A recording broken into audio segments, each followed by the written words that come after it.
September was a month marked by swords and daggers.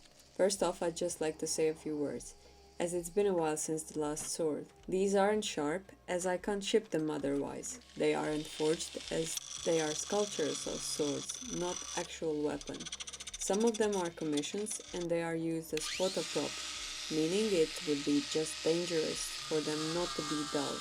And some of them are simply sculpture, exhibit, an idea in shape of a sword.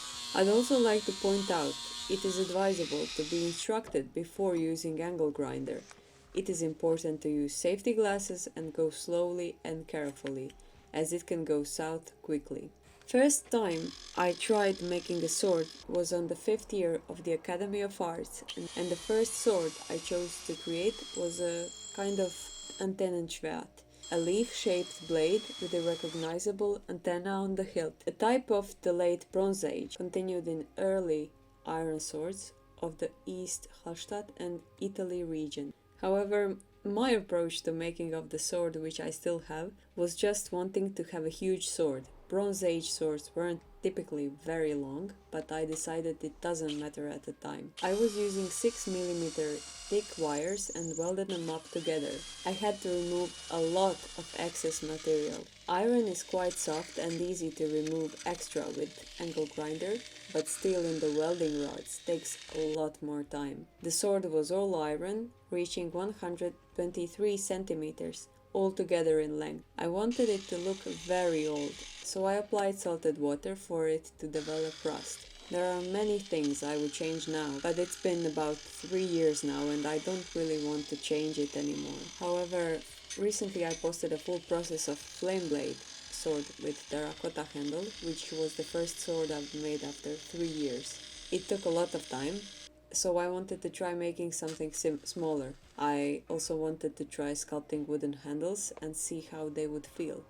I posted a part of the process in Reels. I wanted the guard to have little dots instead of little snakes. Also, this time, instead of making one sword from the beginning to the end and then another, I was working on one face for both, and also one other, but I'll post it separately, or actually 5 altogether.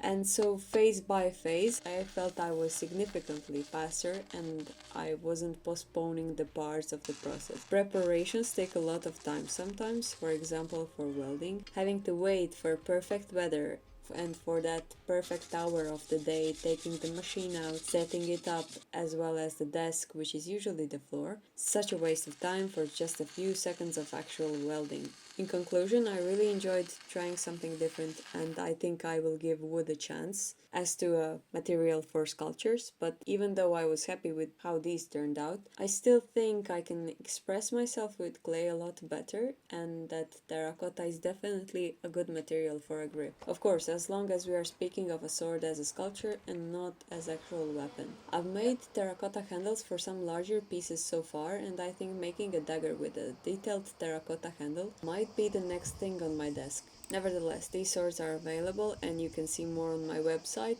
I've added the link in the description, and I've also linked my Instagram where you may find more works in progress.